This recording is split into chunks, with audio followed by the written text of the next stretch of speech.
नमस्कार, बहुत बहुत स्वागत है आप सभी दर्शकों का। और मेरी मौजूदगी इस वक्त दिल्ली की नजफगढ़ विधानसभा में थी और साथ ही हमारे सुरेश शर्मा जी हैं जो कि एक समाज सेवक हैं और भारतीय जनता पार्टी में भी जुड़े हुए हैं।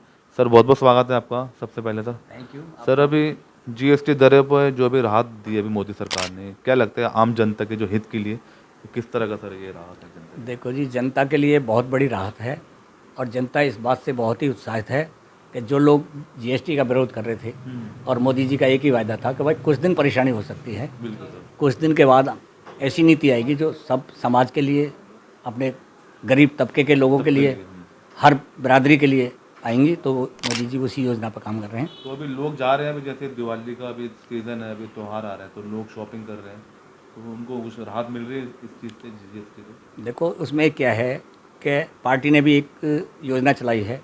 घर घर मार्केट में जाकर के भी हमने लोगों को बताया है कि जीएसटी का लोगों को ज़्यादा से ज़्यादा फायदा दो। अच्छा। पर उनकी भी थोड़ी सी ये मजबूरी है कि जो पुराना स्टॉक है हाँ। तो कुछ जीएसटी पे दे रहे हैं, जो नया माल बिल्कुल। आ गया है, कुछ पुराना माल है तो उसको उसी हिसाब से वो दे रहे हैं। मगर कई लोग नहीं दे रहे सर, आज भी दुकानदार वही सेम रेट पे दे रहे हैं।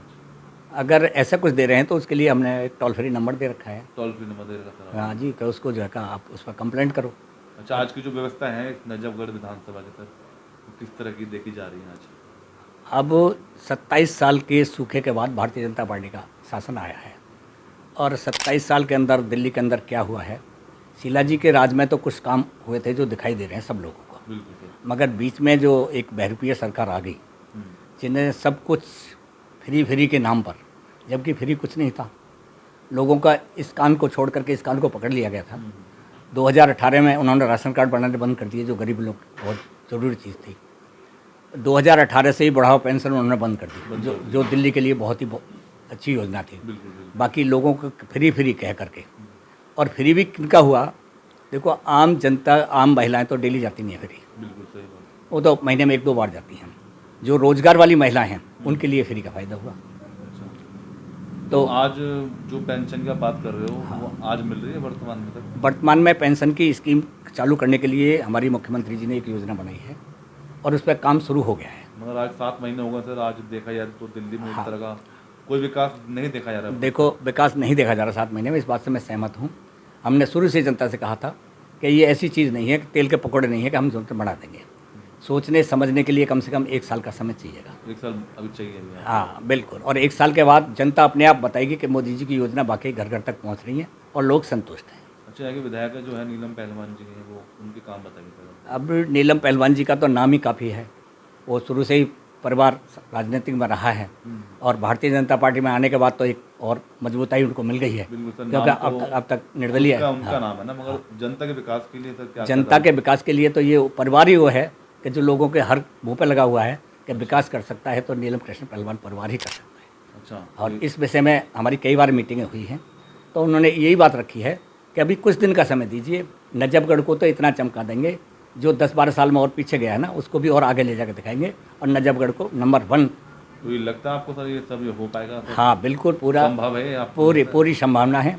और फिर हमारे जैसे कार्यकर्ता जब साथ जुड़े हुए हैं तो कोई दिक्कत वाली बात नहीं रहेगी, क्योंकि योजनाएं कार्यकर्ता देते हैं, विधायक जी उनको ले करके आते हैं। अब तो ट्रिपल इंजन की सरकार है आपकी। ट्रिपल इंजन की सरकार है जी।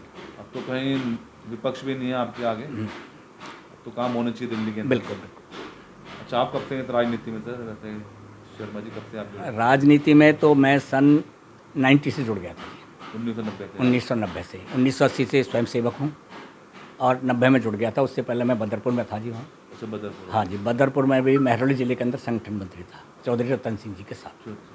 वहाँ भी मेरा क्या शुरू से ही अनुभव रहा। मेरे दादा ने एक ही बात कही थी कि भाई अपने लिए करना है तो कुछ नहीं करना, बिल्कुल। कुछ करना है तो समाज के लिए करो। तो वही सोच को लेकर के समाज के लिए काम किया।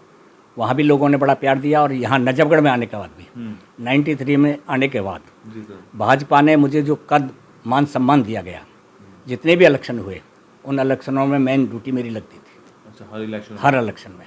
तो आप एक संस्था में चलाते थे सुनने में? हाँ, बाद में मैंने एक संस्था एंजॉय करी। उसको ज्वाइंट करने के बाद मैंने एक लगाया कि भाई बाहर के लोग अपनी बात कहने में सक्षम नहीं थे, क्योंकि ये लगता था कि नजफगढ़ जाट बाहुल क्षेत्र है, हमारी बात कौन सुनेगा। बिल्कुल सही। तो मैंने कहा कोई नहीं, सब सुनेंगे जब मैं साथ हूँ आपके। तो लोग जुड़े उससे, हमारे काफ़ी मेंबर हैं और वो काफ़ी सक्रिय राजनीति में भूमिका निभाते हैं सारे लोग विश्वास के साथ। वो आपके साथ सब जुड़े हुए हैं? सब जुड़े हुए हैं। तो उसमें टोटल सभी समुदाय के हैं? सभी समुदाय के हैं टोटल, यूपी, बिहार, उत्तराखंड, झारखंड, हरियाणा, सब बाहर के लोग जुड़े तो हुए। कैसे आपने ये लोगों को जोड़ा था, कैसे आपने बस प्रभावित? अपनी भावना यही रही शुरू से। संघ में जुड़ने के बाद मैंने एक ही चीज़ सीखी, भाई अपने लिए जिसने जुड़ना है वो ना जुड़े। बिल्कुल सही बात। समाज और देश के लिए कुछ करना चाहते हैं, आगे बढ़ना चाहते हैं, समाज में अपना नाम चाहते हैं तो आप जुड़ें। जिस तरह मोदी जी कर रहे हैं। हाँ, जिस तरह मोदी जी करें उसी चीज़ से जुड़ करके लोग जुड़े हुए हैं। आज भी कभी चुनाव के लिए कभी आपने सोचा नहीं था कभी? चुनाव के लिए कभी नहीं सोचा। एक बार पार्टी ने मुझे मौका दिया था, पर नया वार्ड बना था गोपाल नगर, अच्छा। तो हमारे जिला जज सुमन प्रकाश शर्मा जी होते थे। हाँ जी, हाँ जी। उन्होंने 6 महीने पहले ही गाइडलाइन दे दी थी कि आप तैयारी करें, मगर वो लेडीज़ सीट हो गई थी। अच्छा। तो मैंने खुद विड्रॉ कर लिया था कि जी मैं राजनीति में चुनाव नहीं लड़ूंगा और ना राजनीति में कई महिला को लाऊंगा। तो आगे भी कोई चांस नहीं? आगे कोई चांस नहीं, समाज सेवा के लिए इतना ही बहुत है, मान सम्मान इतना ही बहुत है। टिकट नजफगढ़ में कोई भी ले आओ, बिल्कुल सही। वो आकर के ये कहता है भाई शर्मा जी आप खड़े हो जाओ, मैं उनके साथ खड़ा हूं। चलो, और एक अंत में और एक छोटा सा मैसेज, अपने एक आने वाले त्यौहार आ रहे थे, छठ भी आ रही है, दिवाली भी आ रही है, तो इस पर कुछ? छठ के पर्व के लिए और दिवाली के लिए हमारी मुख्यमंत्री जी ने ही हमसे पहले घोषणा कर दी है और बाहर के लोगों में उत्साह है कि इस बार छठ भी, दिवाली भी, दशहरा भी लोग हंसी खुशी के साथ, बिल्कुल। हर्षोल्लास के साथ मना रहे हैं, किसी तरह का कोई बैन नहीं है।